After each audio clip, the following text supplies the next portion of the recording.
જય શ્રી કૃષ્ણ બધાને. હવે આપણે લાસ્ટ સેશનમાં દાખલા બધા પૂરા કરી હતા ચેપ્ટરના. હવે આ સેશનની અંદર હું બે થિયરી બાકી છે એને ફટાફટ કરાવી દઉં, સહેલી છે આમ.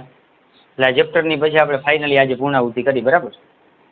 તો એમાં તમને મેં બાકી રાખ્યું છે થિયરી ઓનલી. એમાં એક લાસ્ટ જે છે ને એ ડેવિડસન વર્મરનો એક્સપેરિમેન્ટ છે.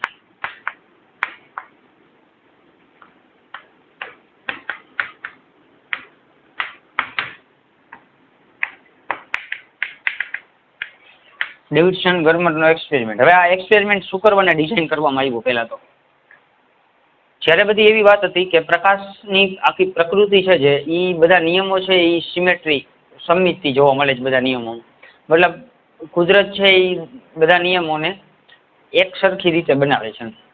કંઈક ને કંઈક બધી બ્રાન્ચોમાં સિમિલારિટી જોવા મળે છે. ઇલેક્ટ્રિસિટી, મેગ્નેટિઝમ બે બ્રાન્ચ અલગ અલગ હતી, કનેક્શન થઈ. સેમ અહીંયા આ ચેપ્ટરની અંદર તરંગ અને કણ બે પ્રકારના નેચર ધરાવે છે. મતલબ પ્રકાશ 1678 હાઇગેન્સના કહેવા પ્રમાણે તરંગ સાબિત થયો 23મી સદીમાં પ્લાન્કે, અને આઈન્સ્ટાઈને થઈ અને એવું સાબિત કરી દીધું પ્રકાશ કણ તરીકે વર્તે છે.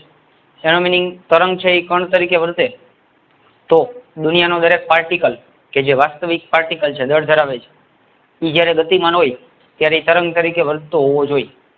નો ડાઉટ તમે એના તરંગ સ્વરૂપને ઓબ્ઝર્વ નથી કરી શકતા, પણ એ એઝ અ એનો બિહેવિયર છે એ વેવ તરીકેનો હોવો જોઈએ. આવું ડ બ્રોગલીએ પરિકલ્પનામાં કીધું. ડ બ્રોગલી પાસે કોઈ એવો પ્રેક્ટિકલ નહોતો. એની આખી એને રિસર્ચ પેપર આખું પબ્લિશ કર્યું. એનું આખું એજેપ્શન છે કે આવી રીતે હોવું જોઈએ. અને એને એક સૂત્ર આપ્યું, તમને ખબર છે ડ બ્રોગલીનું, લેમડા બરાબર H/√P અથવા તો MV અથવા તો 2km 3m cavity 2m electron volt, બરાબર. તો આ પાંચે પાંચ અલગ અલગ ફોર્મના ફોર્મ્યુલા છે.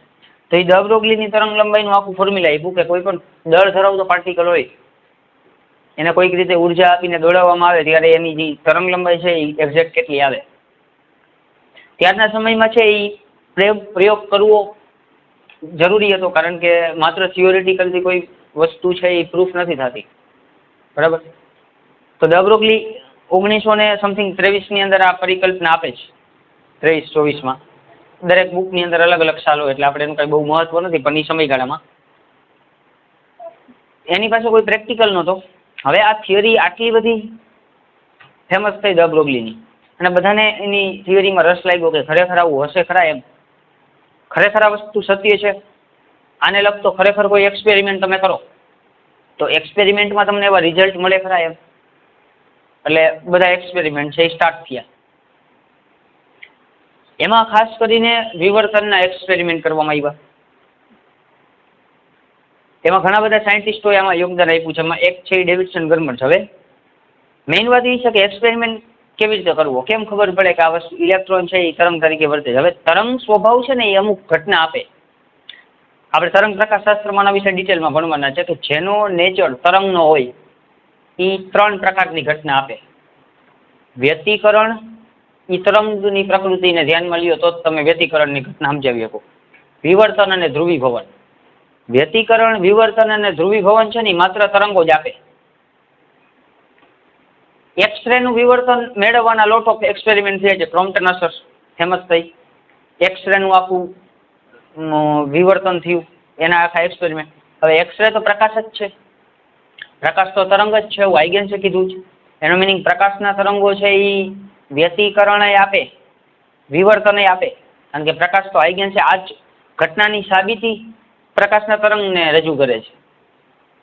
કે તમે વેવ થિયરીને કન્સિડર કરો ને તો તમે વ્યતિકરણની વિવર્તનની ઘટનાને એક્સપ્લેન કરી શકો, તમને એના રિઝલ્ટ મળે. અને યંગ નામના એક્સપેરિમેન્ટે લેબમાં સાબિત કરી દીધું કે ખરેખર વ્યતિકરણ અને વિવર્તનની બધી ઘટના છે એ પ્રકાશના તરંગો જ આપે એમ. તો એક્સરે વિવર્તન આપે છે એટલે એક્સરે છે એ પ્રકાશ જ છે. હવે જો ઇલેક્ટ્રોનનું હું વિવર્તન કરાવું, ઇલેક્ટ્રોનનું આખું બીમને હું ક્રિએટ કરું કોઈ પણ ડિવાઇસમાંથી, ઇલેક્ટ્રોનના બીમને હું આખું કોઈ સ્ફટિક ઉપર ભટકાવું અને એનો આખો વિવર્તનનો સ્ટડી કરું, અને જો મને વિવર્તનનું રિઝલ્ટ મળે તો ઇલેક્ટ્રોન જો વિવર્તનની ઘટના આપે તો ઇલેક્ટ્રોન છે એ તરંગ હોવાનું સાબિત થાય. ભલે ઇલેક્ટ્રોન નો ડાઉટ છે કોણ, પણ એ વિવર્તનની ઘટના આપને આપે તો ઇલેક્ટ્રોન છે એનું બિહેવિયર છે એ તરંગ છે એવું નક્કી થાય. એના માટેનો એક્સપેરિમેન્ટ છે એ ડેવિડસન ગર્મને થયેલો કે કોઈ પણ ધાતુના ટુકડા ઉપર ઇલેક્ટ્રોનનું આખી કિરણાવલીને અથડાવવાની. હવે એ જે ધાતુનો ટુકડો છે એના અણુ પરમાણુ દ્વારા ઇલેક્ટ્રોનનું પ્રકીર્ણન થાય. પ્રકીર્ણન થાય એટલે ઇલેક્ટ્રોન છે એ અલગ અલગ ડાયરેક્શનમાં વેડ વિખેડાઈ જાય. તો યોગ્ય એંગલે ડિટેક્ટર ગોઠવી કયા ખૂણે કેટલા ઇલેક્ટ્રોનની તીવ્રતા આવે છે, કયા ખૂણે કેટલા ઇલેક્ટ્રોનનું સ્કેટરિંગ પ્રકીર્ણન થાય એ બધું માપી અમુક એનો પ્રેક્ટિકલ ડેટા ભેગો કરી અને વિવર્તન આપણે ભણશું ને એની અંદર ઇક્વેશન આવશે વિવર્તનના. આમાંથી તમને હું ઇક્વેશનથી નહીં સમજાવી શકું, આપણે તો બેઝિક અત્યારે એક્સપેરિમેન્ટ જ સમજવાનો છે. તો ઇક્વેશનની અંદર તમે બધી ડેટા મૂકો વિવર્તનના જે આખો આપણે ભણવાના છે, વિવર્તન આખું સ્ટડી કરવાના છે, તો એની અંદર જે બધો એના ઇક્વેશન છે એની અંદર તમે આ બધો પ્રેક્ટિકલ ડેટા મૂકો અને જે તરંગ લંબાઈનો જે જવાબ આવે વિવર્તનના એક્સપેરિમેન્ટથી જે જવાબ આવે અને જે ડ બ્રોગલીના ઇક્વેશનથી જે થિયોરિટિકલ ઇક્વેશન છે આખું પ્રાયોગિક વગર, એમાં તમે કિંમત મૂકો અને જે જવાબ આવે બે મેચ થાય છે. એટલે પછી ફાઇનલ એવું થયું કે ખરેખર ઇલેક્ટ્રોન છે એ તરંગ તરીકે વર્તે એનો આપેલો પ્રેક્ટિકલ એમ. બરાબર. તો એવા કરવામાં એવું આવે કે કોઈ એક ચેમ્બરની અંદર પહેલા તો કોઈ એક ચેમ્બર લેવામાં આવે છે. સૌપ્રથમ આને નિર્વાત કરી નાખવામાં આવે શૂન્ય અવકાશી.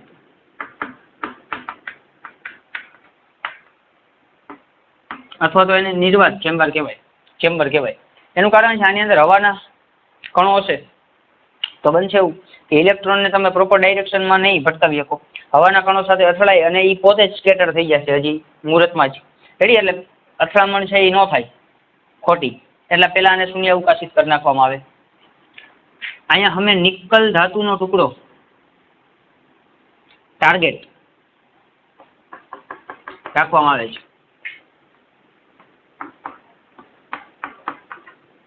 નિકલનો ટાર્ગેટ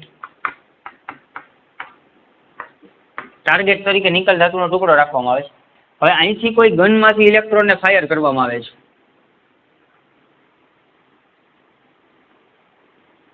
હવે અહીંયા ઓલી ગન ન હોય, એના જેવી જ હોય, પણ આમ ઇલેક્ટ્રોનનું આખું બીમ નીકળે. તો ઇલેક્ટ્રોનને કાઢવા માટે બેસ્ટ રસ્તો ફિલામેન્ટ.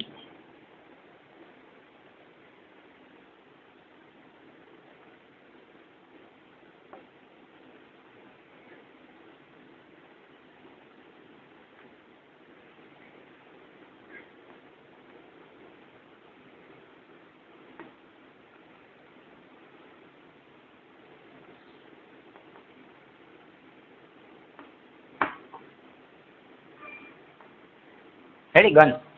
હવે આમાં તો એવું ને ટ્રિગર કરવાનું એમ કેમ બુલેટ નીકળે એમાં ન હોય, એમ ઘોડો પાડો નીકળે ઇલેક્ટ્રોન એવું ન હોય. આમાં આ ફિલામેન્ટ છે, આ ટંગસ્ટન ધાતુની ફિલામેન્ટ છે.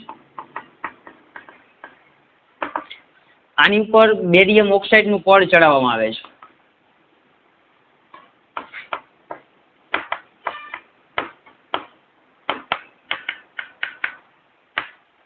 બરાબર. જેથી કરીને ઓગળી ન જાય, એમ પ્રોપર મેન્ટેન રહીએ ટેમ્પરેચર. તો એક આખો ફિલામેન્ટ આવે, ટંગસ્ટન ધાતુનો આખો તાર આવે, ફિલામેન્ટ આવે. એની ઉપર બેરિયમ ઓક્સાઇડનું પડ ચડાવી દો. થાય એવું કે આને પહેલા તમારે ઉર્જા આપવી પડશે ને. આ ફોટો ઇલેક્ટ્રિક અસર જ છે. કોઈ પણ તારને ગરમ કરો એટલે એમાંથી ઇલેક્ટ્રોનનું ઉત્સર્જન થાય, એને ઓલા ધાતુના વર્ક ફંક્શન જેટલી ઉર્જા મળે એટલે. અને ગરમ કરવા માટે અહીં તમારે બેટરી જોડવી પડે. અહીંયા પ્લસ સપોઝ અહીં માઇનસ. તો હવે અહીંથી તમે સ્વિચ ઓન કરો, જેમાં ટ્રિગર કરો અને બુલેટ નીકળે, એમ સ્વિચ ઓન કરો એટલે આ ફિલામેન્ટ ગરમ થાય. ફિલામેન્ટ ગરમ થાય એટલે અહીંથી ઇલેક્ટ્રોન નીકળે. રેડી. તો આ જે બેટરી છે એને કહેવામાં આવે છે લો ટેન્શન બેટરી. એટલે ઇલેક્ટ્રોનને ટેન્શન ઓછું આપે એમ. ટેન્શન ઓછું આપે ઇટ મીન્સ કે નાના વોલ્ટેજ વાળી બેટરી હોય. વધારે વોલ્ટેજ વાળી બેટરો આવડો ન મૂકી દેવાય તો બધું બળી જાય, કાંઈ ન બચે. આપણે તો માત્ર એને ઇલેક્ટ્રોન નીકળે એ પૂરતું જ કામ છે. તો વધારે ઉર્જા અહીંથી આપશો, હાઈ ટેન્શન બેટરી મોટી મૂકી દે 4 વોલ્ટની, વધારે ઇલેક્ટ્રોન કાઢો એવું ન થાય, બધું બળી જાય. એટલે લો ટેન્શન બેટરી રાખવાની કે માત્ર એ અમુક ટેમ્પરેચરે ગરમ થાય અને ઇલેક્ટ્રોનને જરૂરી છે એટલી ઉર્જા મળે એટલે એ નીકળી જાય. અહીંથી જે ઇલેક્ટ્રોન નીકળે છે એને કોઈ એક નળાકાર પાત્રમાં એક એવું છિદ્ર હોય અહીંયા, આખું. તો એ છિદ્રમાંથી પાત્રમાં કલેક્ટ કરી અને એને આખી કિરણ પુંજની અંદર કન્વર્ટ કરવામાં આવે છે. એક સાંકડા કિરણ, જેમ ઓલા લેઝરમાં કેમ આપણે એવી એરેન્જમેન્ટ કરવામાં આવે કે લેઝરમાં આગળનું જે ઓલી વસ્તુ હોય, ઇવન તમે કોઈ પણ ટોર્ચ લાઇટમાંથી નીકળતું બીમ હોય એની આગળ તમે કાગળ અથવા તો એવું કાપડ ઢાંકી દો અને સહેજ અમથું નાનું છિદ્ર કરો એટલે એ તમને નાની કિરણાવલીમાં કન્વર્ટ થઈ જાય.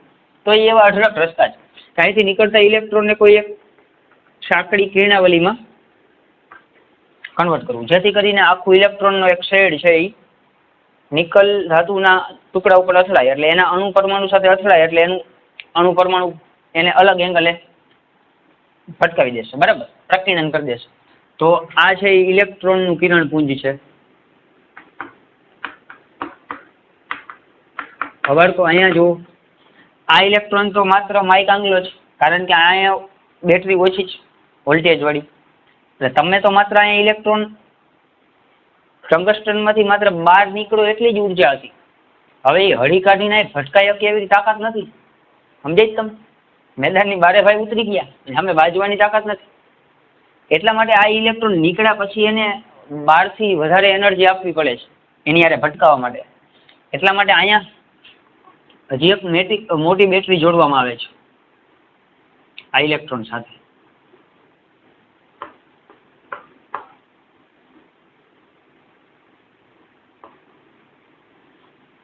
આને કહેવામાં આવે છે હાઈ ટેન્શન બેટરી. અહીંયા આપણે ઓલું કર્યું નથી, તમે કરી શકો, કરવું હોય તો કરી શકો ખરા. રિઓસ્ટેટ,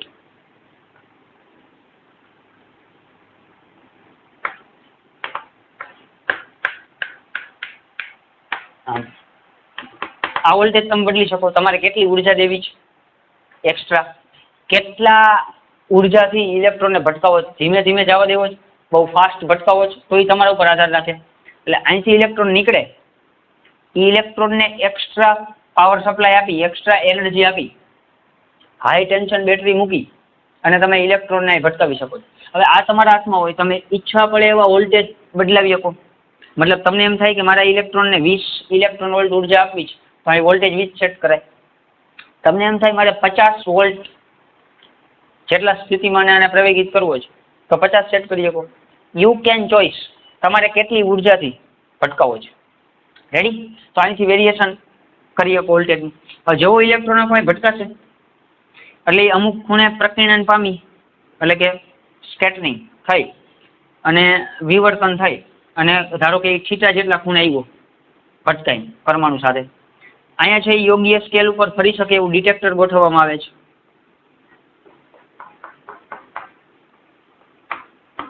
યોગ્ય સ્કેલ પર ફરી શકે તેવું ડિટેક્ટર. આની સાથે છે એ ગેલ્વેનોમીટર જોઈન્ટ હોય.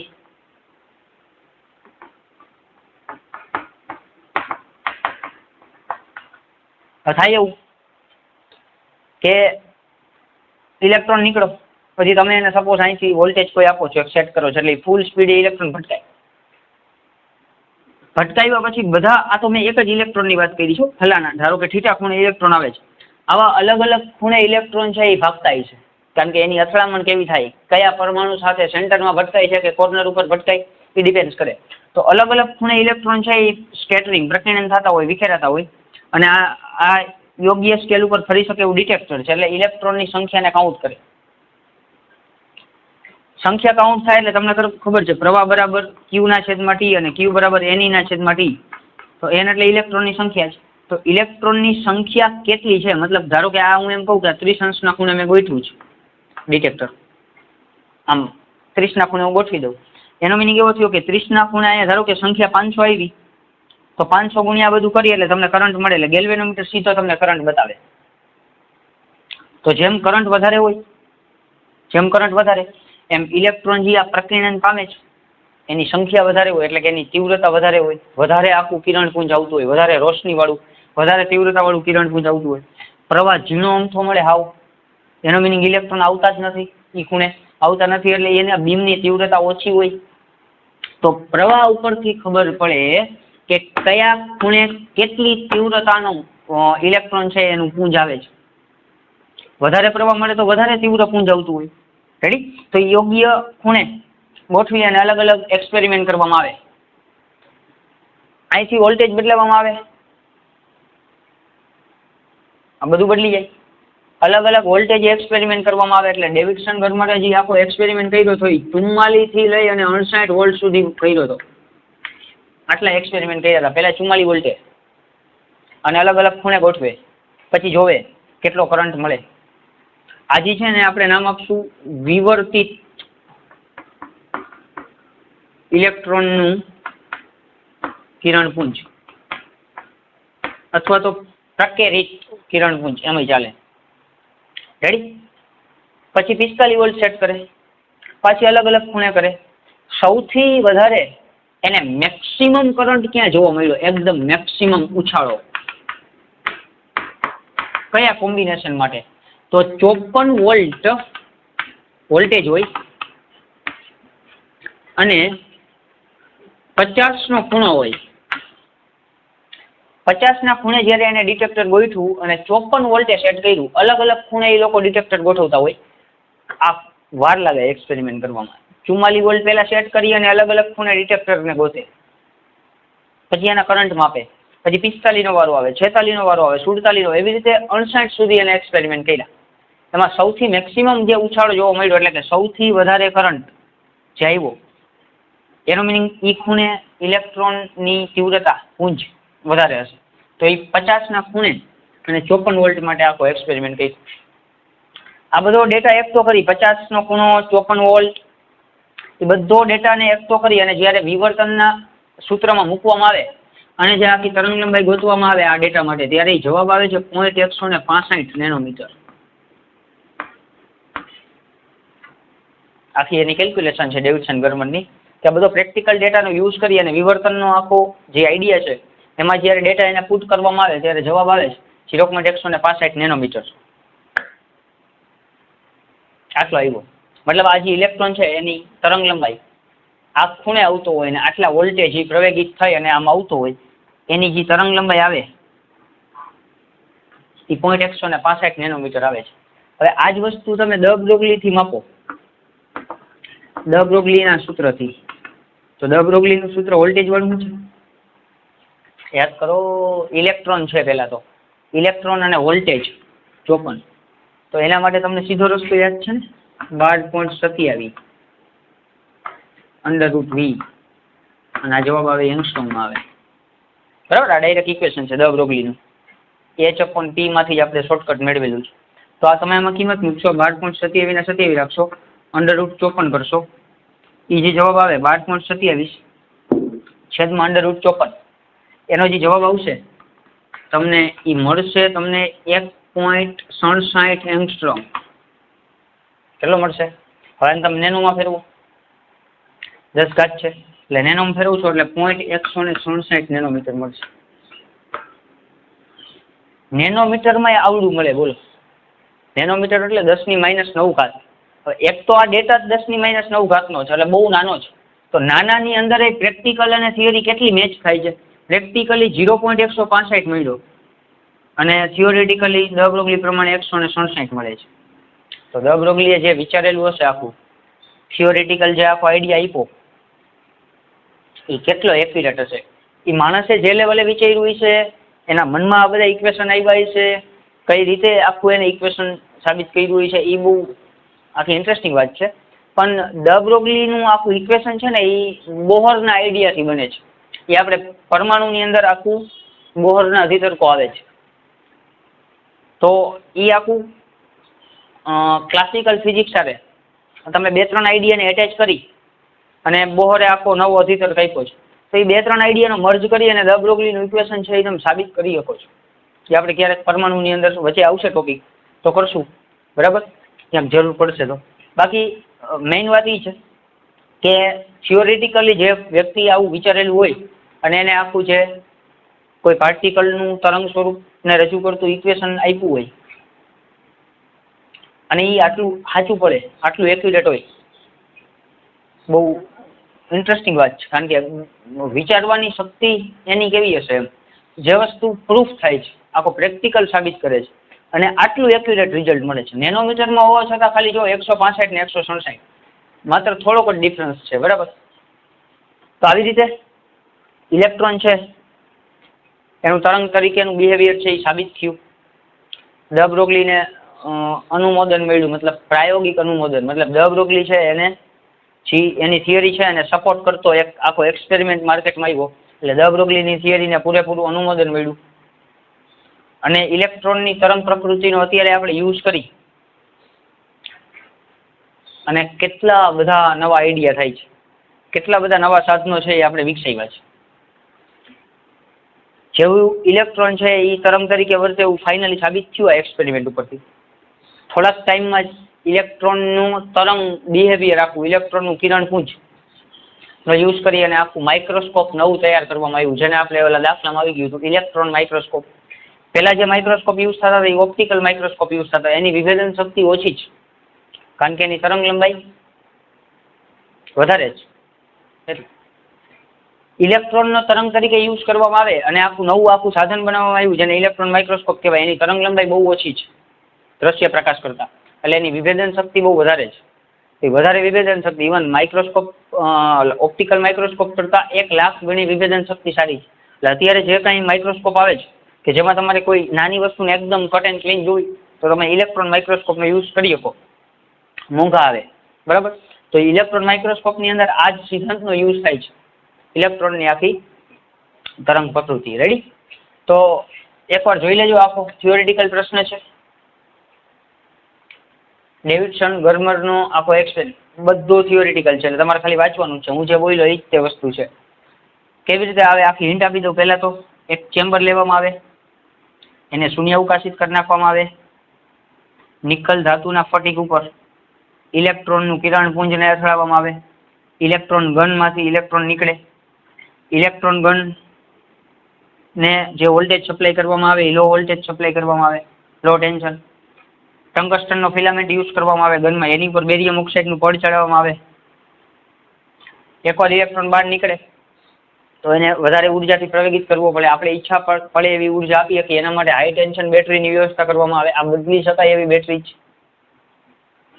ઇલેક્ટ્રોનને અહીંયા નળાકાર ચેમ્બરમાંથી પાસ કરવામાં આવે, જેથી આખી એક કિરણાવલીમાં કેન્દ્રિત કરવામાં આવે. ઇલેક્ટ્રોનનું આખું કિરણપુંજને નિકલ ધાતુના સ્ફટિક ઉપર ભટકાવવામાં આવે. એના પરમાણુ સાથે અલગ અલગ ડાયરેક્શનમાં વિખેરાય. તો કયા ખૂણે આપણે રીડિંગ લેવું છે એ ખૂણે ડિટેક્ટરને ગોઠવી અને સાથે ગેલ્વેનોમીટર જોડેલું હોય તો એના કરંટ ઉપરથી ઇલેક્ટ્રોન બીમની તીવ્રતા કેટલી છે, સંખ્યા કેટલી છે એ કાઉન્ટ કરી અને ડેટામાં કિંમત મૂકીને તમે એની વેવલેન્થ ગોતી શકો. અલગ અલગ એક્સપેરિમેન્ટ કરવામાં આવ્યા. 44 થી 68 વોલ્ટ અહીંથી સેટ કરી અને અલગ અલગ ખૂણા સેટ કરી.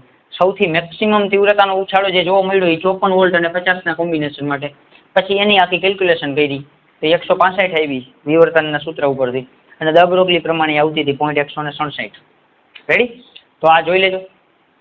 હવે ઓલો જે 11.5 ટોપિક મેં બાકી રાખ્યો છે, આમ મેં ચલાવી દીધો છે વચ્ચે, એવું નથી પર્ટિક્યુલર એને ચલાવવો જ, કારણ કે એ ટોપિક છે ને ઓલરેડી આમ મેં લઈ લીધો છે. ફોટો ઇલેક્ટ્રિક અસર છે આમ, કે ભાઈ તરંગવાદ છે એ ફોટો ઇલેક્ટ્રિક અસર સમજાવવા માટે કેમ નિષ્ફળ ગયો, મેઇન વાત આ હતી. ફોટો ઇલેક્ટ્રિક અસર સમજાવી હોય તો તરંગવાદથી ન સમજાવી શકાય, માત્ર નવા જ પ્રકારના ફિઝિક્સનો અહીંયા જન્મ થાય છે. પ્લાન્કનું આખું આપણે સ્ટોરીમાં આવી ગયું છે. તરંગ પ્રકાશ શાસ્ત્રનું એવું કેવું હતું કે યાદ કરો તમે કે કોઈ પણ ધાતુ ઉપર તમે વધારે તીવ્રતાવાળો પ્રકાશ આપાત કરો તો ઇલેક્ટ્રોન છે એ વધારે નીકળે. આપણે અહીંયા ફોટો ઇલેક્ટ્રિક અસર એવું કહીએ છીએ કે તીવ્રતાને અને ઇલેક્ટ્રોનને નીકળવાને કાંઈ લેવા દેવા નથી. ઇલેક્ટ્રોન તો જ નીકળે પૂરતી ઊંચી આવૃત્તિ હોય તો, નકર નહીં. સમજો, ધારો કે કોઈ પણ ઇલેક્ટ્રોનની થ્રેશોલ્ડ આવૃત્તિ 20 હર્ટ્ઝ છે, 20 હર્ટ્ઝ છે, ધારો કે કોઈ પણ ઇલેક્ટ્રોનની થ્રેશોલ્ડ આવૃત્તિ છે એ 20 હર્ટ્ઝ છે. હા, તો તમે અહીંથી જે ઉર્જા આપો છો એ કડિકાના ફોર્મમાં આપો છો, E બરાબર HF. રેડી? સમજાય? હવે 20 હર્ટ્ઝ કરતા તમે ઓછી આવૃત્તિનો પ્રકાશ આપાત કરો, ધારો કે હું અહીંયા આપાત કરી રહ્યો છું 1 લાખ તીવ્રતા વાળો પ્રકાશ, જેની તીવ્રતા 1 લાખ હોય, જબરજસ્ત રોશની વાળો પ્રકાશ હું આપાત કરું, પણ એની આવૃત્તિ 18 હર્ટ્ઝ જ હોય, તો ઇલેક્ટ્રોન ન નીકળે. તો તરંગવાદ એવું કહે છે કે ઇલેક્ટ્રોનને નીકળવું હોય ને તો તીવ્રતા વધવી જોઈએ. એને આવૃત્તિ યારે કાંઈ લેવા દેવા નથી. મતલબ તમે આવૃત્તિ ગમે એ રાખો, તીવ્રતા વધારે રાખો ને તો ઇલેક્ટ્રોન વધારે નીકળે. એટલે હું એવું કહેવા માંગુ છું, તરંગવાદ એવું કહે છે કે ઇલેક્ટ્રોનને નીકળવું હોય ને તો એ તીવ્રતા ઉપર આધાર રાખે. મતલબ તમને યાદ છે આ ઇલેક્ટ્રોન છે એ તત્કાલીન ઉત્સર્જન થાય છે. એટલે ફોટો ઇલેક્ટ્રિક અસર તો એવું કહે છે કે ઇલેક્ટ્રોનને તમે પૂરતી આવૃત્તિ આપો ને એટલે ઇલેક્ટ્રોન છે ને એ રાહ ન જોવે, ફટાફટ બહાર નીકળી જાય. ધારો કે તમે આને 20 હર્ટ્ઝ કરતા વધારે આવૃત્તિનો પ્રકાશ આપાત કરશો તો ઇલેક્ટ્રોન કોઈની રાહ નહીં જોવે, સીધો 10⁻⁹ સેકન્ડમાં તો એ બારે ભાગી ગયો હોય છે, નીકળી ગયો હોય છે. અને ઇલેક્ટ્રોનને યાદ છે લઘુત્તમ ઉર્જાની જરૂર પડે. ધારો કે આનું એ ઉર્જાને આપણે વર્ક ફંક્શન કહેતા હતા, ફાઈ બરાબર સપોઝ ધારો કે 20 જૂલની જરૂર છે, તો તમે ઇલેક્ટ્રોન જ્યાં સુધી 20 જૂલ નહીં આપો ત્યાં સુધી બહાર નહીં નીકળે. ધારો કે તમે 19 જૂલ આપશો ને તો ઇલેક્ટ્રોન તમારી ઉર્જા સ્વીકારશે જ નહીં, ના જ પાડી દેશે, પ્રેમથી નથી જોતી. આપવી હોય તો 20 કા 20 કરતા વધારે તો જ એક્સેપ્ટ કરશે, નકર ઓછી ઉર્જા એ પોતે સંગ્રહ નહીં કરે. તરંગવાદ એવું કહે છે કે તમે આને ઓછી ઉર્જા આપશો ને તો એને જરૂર છે ને ત્યાં સુધી ઉર્જા ભેગી કરશે, મતલબ રાહ જોશે. ધારો કે કોઈ વ્યક્તિ 1 જૂલ આપે તો ઇલેક્ટ્રોન લઈ લે. હવે કેટલી વૈધી એને લેવાની? 19. આપતા જ જાવ એટલે વ્હાઇટ કોલન ભિખારીની જેમ ભેગી કરતો જાય. તરંગવાદ એવું કહે છે કે તમે ધારો કે ઓછી તીવ્રતાનો પ્રકાશ આપાત કરો એટલે કે એની ઉર્જા ઓછી હોય, તીવ્રતા ઓછી હોય, એટલે ઇલેક્ટ્રોન છે એ ઉર્જા લેતો જાય. ધારો કે અડધી કલાક લાગી સપોઝ 20 જૂલ ભેગી કરવા, તો એ અડધી કલાક સુધી ઉર્જા લઈએ ને, ઉર્જા મળે ને પછી ભાગે. તરંગવાદ આનો વિરોધી છે. ફોટો ઇલેક્ટ્રિક અસર આની વિરોધી છે.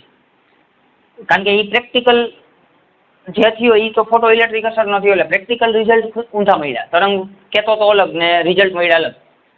એટલે તરંગવાદ અનુસાર છે ને તીવ્રતા ઉપર આધાર રાખે. તમે વધારે તેજસ્વી પ્રકાશ આપાત કરશો ને તો ઇલેક્ટ્રોનને ઉર્જા ગ્રહણ કરવા માટે રાહ નહીં જોવી પડે, તો ઇલેક્ટ્રોનનું ઉત્સર્જન તત્કાલીન થશે.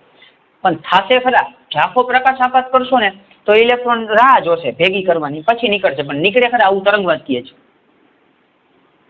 કણવાદ એટલે કે ફોટો ઇલેક્ટ્રિક અસર એવું કહે છે ગમે એવડો તીવ્રતા વાળો પ્રકાશ હોય, 5 લાખ તીવ્રતા કેમ ન હોય, પણ જો એની આવૃત્તિ પૂરતી ન હોય, 20 હર્ટ્ઝની જરૂર હોય તમે 18 હર્ટ્ઝ આપો એટલે તમારો 5 લાખનો પ્રકાશ કામનો નહીં, ઇલેક્ટ્રોન નીકળે નહીં. આનું ઊંધું કહે કણવાદ કે ગમે એવડો ઝાંખો પ્રકાશ હોય, ભલે હોય હાવ ઝાંખો પ્રકાશ હોય, એકદમ નબળો પ્રકાશ, પણ જો એ પ્રકાશની આવૃત્તિ વધારે હોય એટલે કે 21 હર્ટ્ઝ હોય એટલે ઇલેક્ટ્રોન છે એ કોઈની રાહ ન જોવે, તત્કાલીન 10⁻⁹ સેકન્ડમાં નીકળી જાય. તો વિરોધાભાસ છે. એટલે આ ઓલરેડી મેં તમને ભણાવેલું જ છે. 11.5નો ટોપિક તમે જોશો ને તો એ એવું કહે છે કે ફોટો ઇલેક્ટ્રિક અસરને સમજાવવા માટેના તરંગવાદના બધા આઈડિયા નિષ્ફળ ગયા. કારણ કે તરંગવાદ છે એ ક્લાસિકલ મિકેનિક્સ, મેં તમને કીધું હતું પ્રચલિત ભૌતિક શાસ્ત્ર, તો પ્રચલિત ભૌતિક શાસ્ત્રના બધા ફંડાનો યુઝ કરી અને ફોટો ઇલેક્ટ્રિક અસરને સમજાવવાના પ્રયાસ કર્યા, પણ એ સક્સેસ ન ગયા. એ લોકો કહેતા હતા એના કરતાં પ્રાયોગિક રિઝલ્ટ કાંઈક અલગ મળે છે. એટલા માટે ફોટો ઇલેક્ટ્રિક અસર સમજાવવા માટે તરંગવાદ છે નિષ્ફળ ગયો. તો એ મેં તમને આમ ઓલરેડી બધું સ્ટોરીમાં વચ્ચે આ બધી ચર્ચા થઈ ગઈ છે, તો એ છતાં મેં તમને એકવાર બધું કહી દીધું, હાઇલાઇટ આપી દીધી. એટલે 11.5 ટોપિક છે એ જોઈ લેજો. એટલે હવે કમ્પ્લીટલી આપણે ચેપ્ટર પૂરું કરી છે. આવતી વખતે છે એકાદા નવા ચેપ્ટર સાથે મળશું. બરાબર? જય શ્રી કૃષ્ણ. ચાલો.